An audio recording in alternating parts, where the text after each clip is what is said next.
The success of his playing career is unparalleled. Crossed again there for Brooking. Hit this time, and what a save! What a monumental save by Peter Shilton. Life at the top for Peter Shilton spanned 4 decades, league titles, European Cups, and a record 125 appearances for England. And he'd acquired the sort of legendary international status only reserved for the very best when 2 years ago he made the move to Plymouth and management. And the same dedication and ambition went with him. I think you have to learn apprenticeship in management, and you know, I would like to try and take Plymouth into the Premier League at some point. You know, it's obviously an ambition to try and do that, but you know, you just got to be ambitious and see what's around the corner. The caution is understandable because since losing in the playoffs 4 months ago, Plymouth have done nothing right. Shilton's had to contend with injuries to half his squad and the worst defensive record in the country.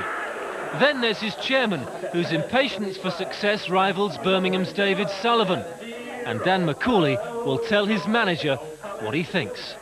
We get on fairly well, believe it or not, but I do speak my mind, and he may not speak his mind, and I may run the players down in public, and I might run him down in public, which he doesn't think much of, and a lot of fans don't, but I'm one of those open people. I can't shut the door. I speak from my heart, and what I say I mean. You know, he's ambitious.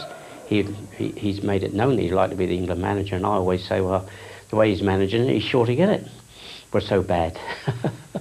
Well, I haven't done too badly up to now. I mean, the second season, you know, reaching the playoffs and scoring the most goals in the Football League, and the gates at Plymouth, the average gate was 9,000, you know, and that wasn't a bad second season, you know, and obviously this one's just started. I mean, the league's a marathon, not a sprint. I think Bill Shankly said that once. And for all the chairman's bravado, Mr. McCauley clearly feels Shilton and his assistant John McGovern are the only men for the job. On Thursday, they both signed 2-year contracts.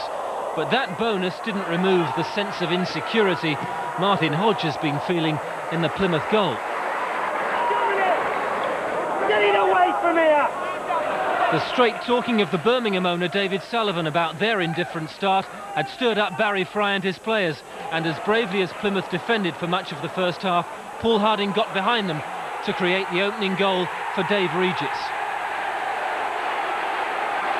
And the half-time score ended up reflecting Birmingham's superiority.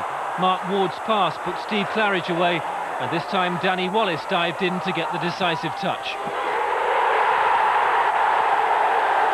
It was the 20th goal Shilton's side had conceded in League and Cup. The 5-man defence was abandoned, but just 2 minutes into the second half, it seemed Paul Tate's finish had all but guaranteed Shilton another defeat. Until Steve Castle, one of the players who's been badly missed through injury, connected with a corner and somehow managed to divert the ball into the net. There was an attacking freedom about Plymouth, more reminiscent of last season. Kevin Nugent muscled onto a cross and the ball looped in off Birmingham's Liam Daish. 3-2, but the grandstand finish it had all been building to arrived at the wrong end for Shilton. As Regis got away for his second and triggered off the sort of emotional extremes that give you some idea of the expectations Fry and Shilton are faced with. But pressure was never a problem for Shilton when he was a player, and the same still applies. If you know that eventually the side will come together and it will produce the goods, then you just got to bide your time. And we've got the players at Plymouth, but obviously there's certain circumstances that are just stopping us at the moment. Coming up.